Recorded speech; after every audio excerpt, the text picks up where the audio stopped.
Hola iglesia, bendiciones a todos. Aquí estamos para oír lo que Dios tiene que decirnos en esta hora. Oremos para que Dios nos hable, nos bendiga, nos avive a través de su palabra. Padre Celestial, gracias por la oportunidad que nos da de estar reunidos y de escuchar lo que tú tienes que decirnos. Habla, Señor. Queremos recibir tu palabra con humildad, sedientos, Señor, de tu palabra. Que tu palabra nos cambie, nos transforme y nos avive, Señor.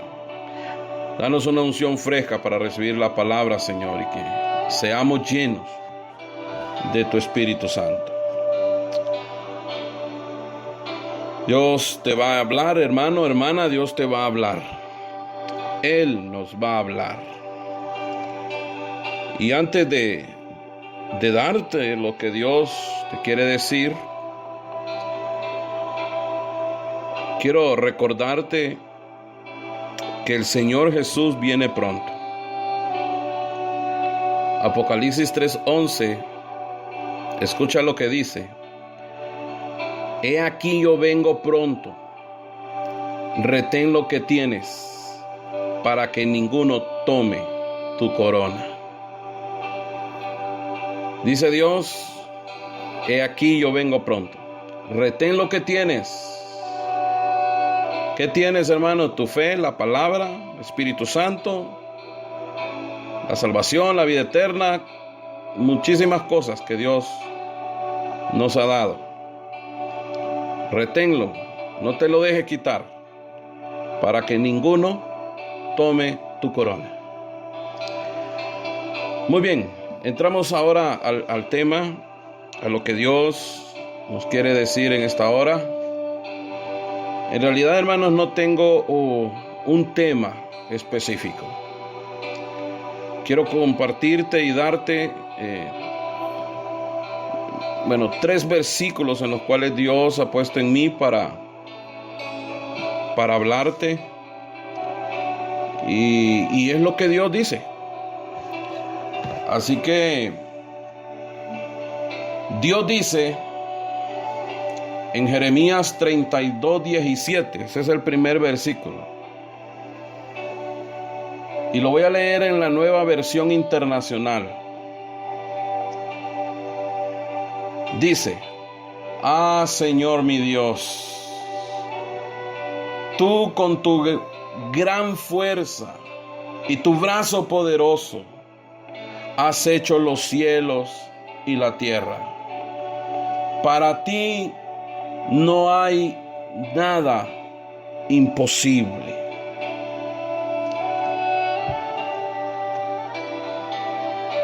Nada es imposible para Dios. Y eso es lo que Dios te dice en esta hora. Nada es imposible para Dios. En Lucas 1:37 también la palabra dice, porque para Dios no hay nada imposible. ¿Estás escuchando? Dios nos habla y dice, no hay nada imposible para mí. En la vida existen situaciones que nos desafían a buscar a Dios o hundirnos en las preocupaciones y en la desesperación. Como humanos que somos, pareciera que tenemos la tendencia más a bajar los brazos que levantar nuestro rostro para buscar a Dios y pedirle un milagro. Algunos, cuando escuchan la palabra milagro, quizás lo ven como algo difícil e imposible. Pero Dios dice en la palabra que leímos, no hay nada imposible para Dios. Y déjame decirte que la palabra milagro es una palabra común para Dios. Pues para Él lo imposible lo transforma en posible. Voy a repetir eso. Dios lo imposible lo transforma en posible. Dios jamás ve imposibilidades, sino posibilidades para obrar y demostrar su gran poder. Estoy aquí para decirte esta hora: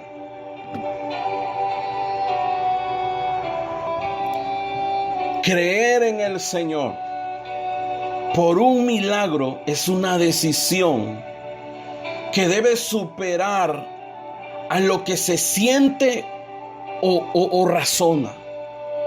La fe, hermano, no siente ni razona, sino que cree contra viento y marea, pues esa fe está puesta en el Dios de lo imposible. Si tú en este momento de tu vida estás atravesando por una situación que es imposible, hablando humanamente, recuerda que ese es el lugar indicado para que Dios te muestre su poder. Esa situación es el lugar indicado para que Dios demuestre su poder. Desde luego, no te dejes hundir emocionalmente por lo que ves o lo que sientes. Sino levántate en fe creyendo que si pones tu confianza en Dios, que todo lo puede, nunca serás defraudado.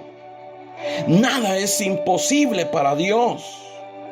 Yo quiero esta hora desafiarte a creer que Dios todo lo puede, que nada es imposible para Dios. Eso que tú ves imposible, eso que tú ves difícil, Dios lo puede hacer. Dios lo puede hacer. El milagro que tú necesitas, Dios lo puede hacer. Él es poderoso para hacerlo y Él quiere manifestar su poder. Así que atrevámonos a creer.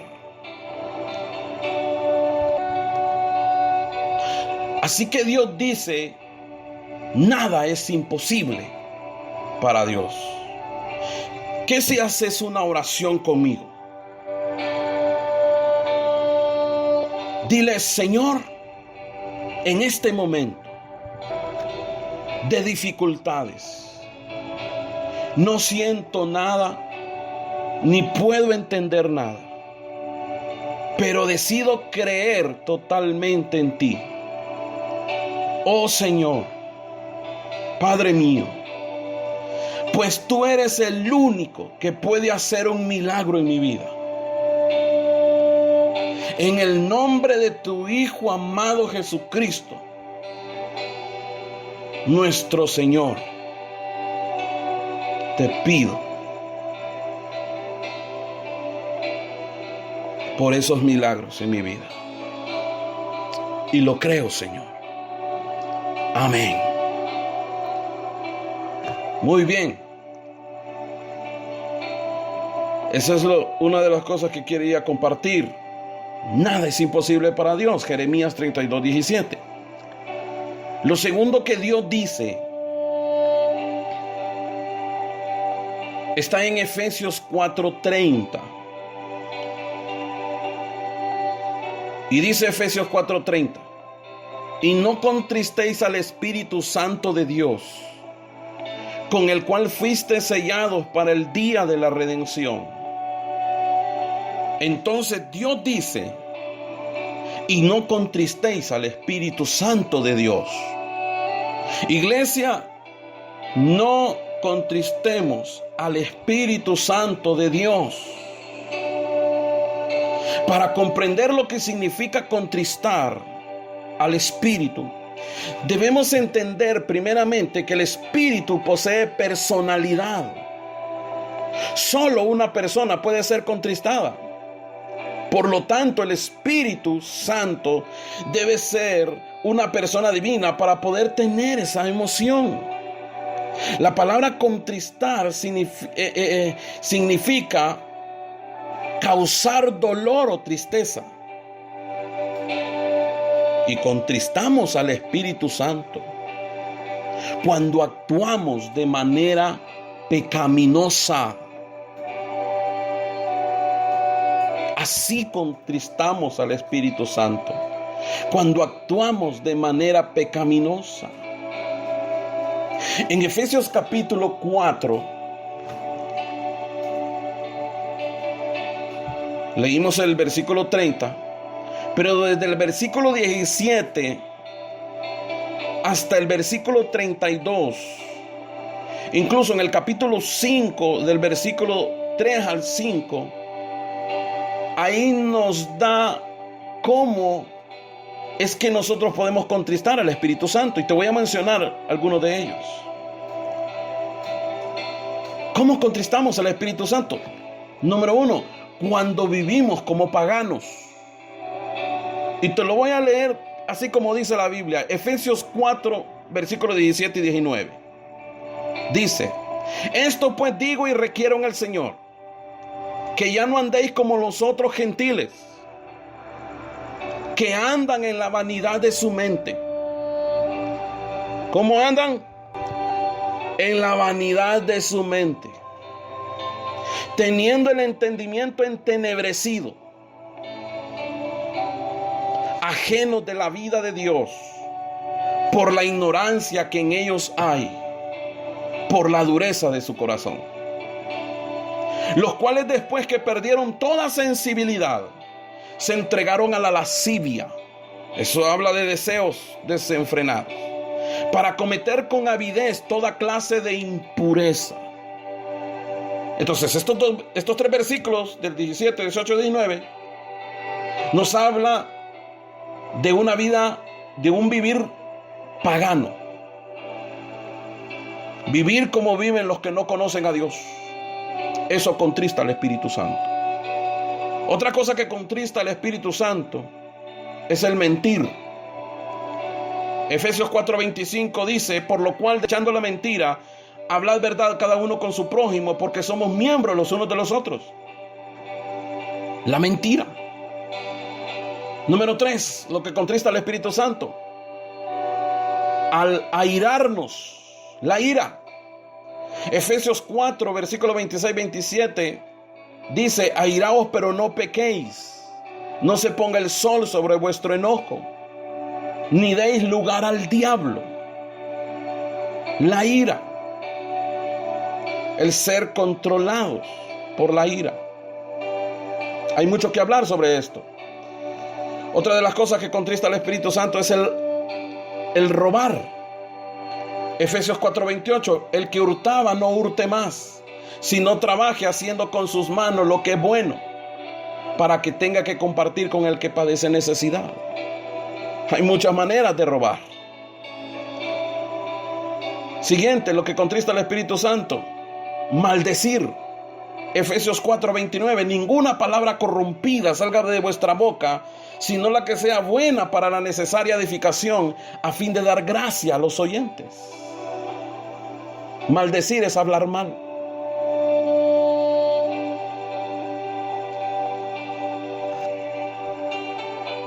Otro que contrista al Espíritu Santo: la amargura.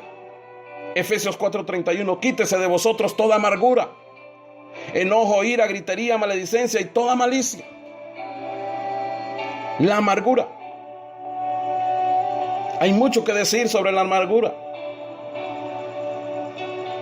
Otra de las cosas que contrista al Espíritu Santo es el no perdonar. Efesios 4:32: antes sed benignos unos con otros, misericordiosos, perdonándoos unos a otros, como Dios también os perdonó a vosotros en Cristo. El que no perdona y guarda rencor, eso contrista al Espíritu Santo. Y por último, lo que contrista al Espíritu Santo es la inmoralidad sexual, los pecados sexuales. Efesios 5, versículo 3 al 5. Pero fornicación y toda inmundicia o avaricia ni aun se nombre entre vosotros, como conviene a santos. Ni palabras deshonestas, ni necedades, ni truhanerías que no convienen, sino antes bien acciones de gracias. Porque sabéis esto, oiga lo que tenemos que saber, que ningún fornicario o inmundo o avaro, que es idolatría, tiene herencia en el reino de Cristo y de Dios. Entonces, ¿qué dice Dios? Lo primero que te hablé, nada es imposible para Dios. Lo segundo, no contristéis al Espíritu Santo de Dios. Y lo tercero que Dios dice, el tercer versículo que Dios me dio para dártelo, es Mateo 26:41, que dice: velad y orad para que no entréis en tentación. El espíritu a la verdad está dispuesto, pero la carne es débil. ¿Qué tenemos que hacer? ¿Qué dice Dios? Velad y orad. Mateo 26:41. Y Mateo 24:43 también dice: pero sabed esto, oiga lo que usted tiene que saber, que si el padre de familia supiese a qué hora el ladrón habría de venir, velaría y no dejaría minar su casa. ¿Verdad que usted, si supiese que hoy un ladrón va a llegar a su casa, usted no se cuesta a dormir, usted vela, vigilia? Entonces lo que Dios dice: velad, estad atentos todo el tiempo. Velad, estad atentos todo el tiempo. Y la palabra velar es estar despiertos, es estar pendiente, es estar atentos en expectativa, es estar o ser vigilantes. Vemos en la Biblia el llamado a velar y también a orar. Cuando la Biblia nos llama a eso, es que algo va a ocurrir o está ocurriendo. ¿Escuchó eso? Cuando la Biblia nos habla de velar, de orar, es porque algo va a ocurrir o está ocurriendo. Quizás tú no te has dado cuenta de lo que está sucediendo. Espero que eso no te estés dando cuenta. Porque si está dormido, no se da cuenta.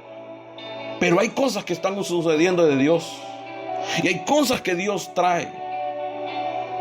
Es por eso que hoy la palabra de Dios nos alerta. Velad, estad atentos en todo tiempo.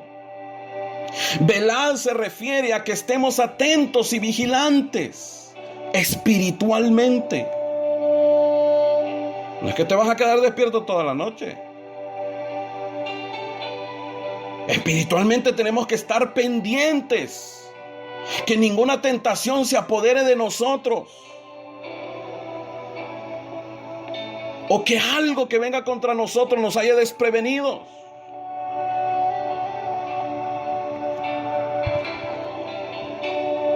Para un cristiano escogido por Dios, ¿tú eres escogido de Dios?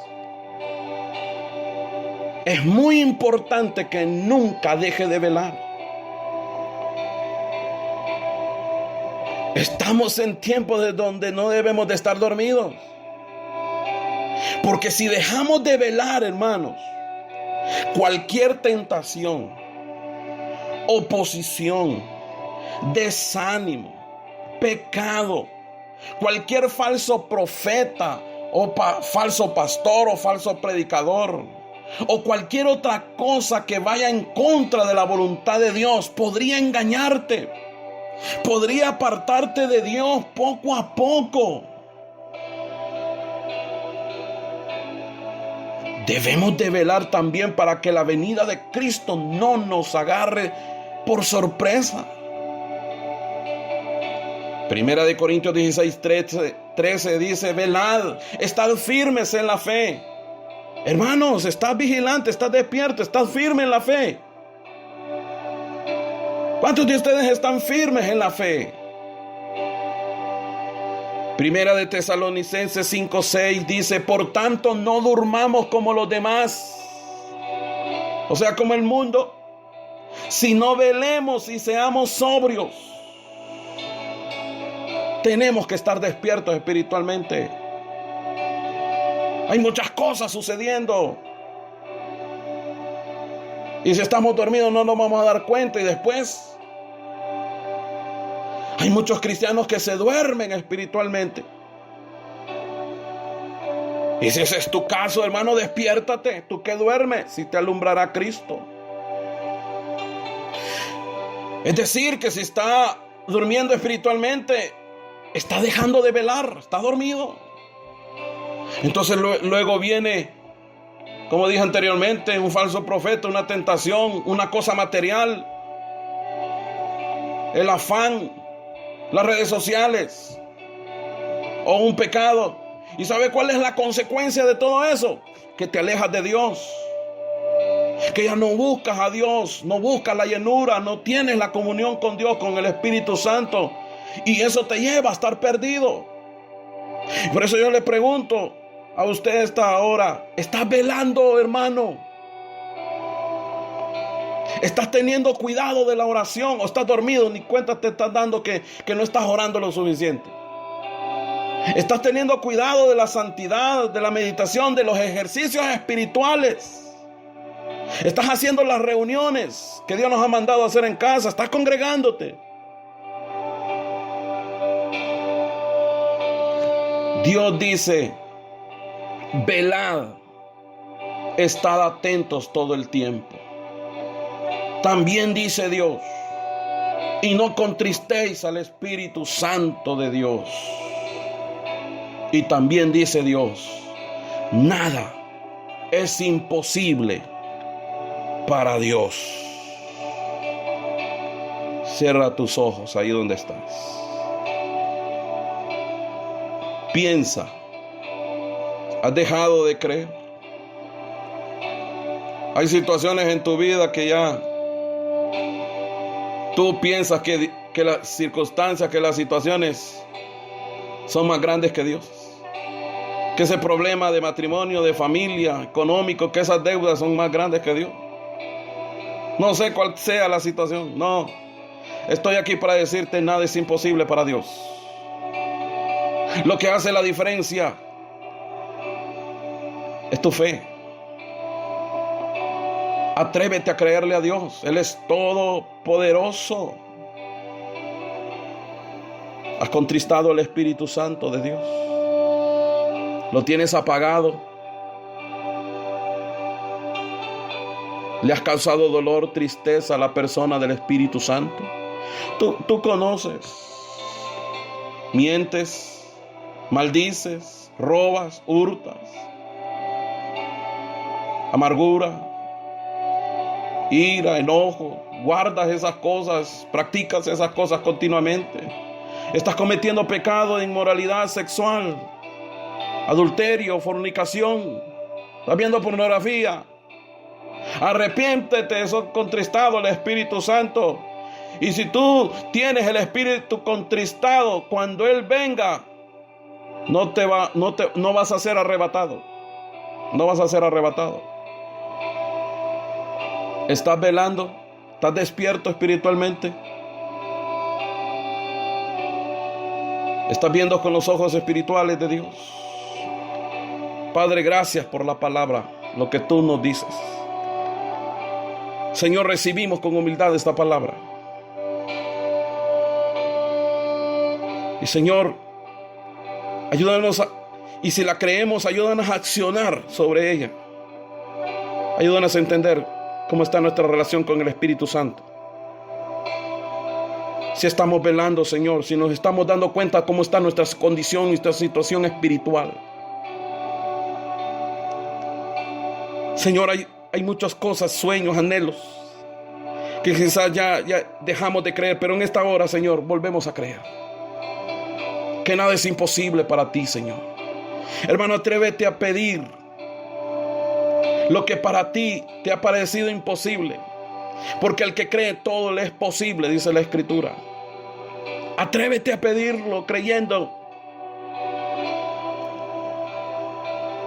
Espíritu Santo, ministra esta preciosa palabra en nuestras vidas, Señor. Que seamos redargüidos, que haya arrepentimiento, Señor, de pecado. Que el Espíritu Santo se avive en cántico nuevo, que se avive en cada vida, Señor. Padre, te lo pedimos en el nombre de Jesús. Iglesia, recibe de Dios. Recibe la administración de la palabra, lo que el Espíritu Santo te ha querido decir. Y hagamos lo que Él quiere que hagamos.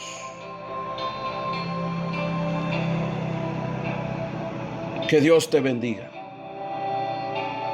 Amén. Amén.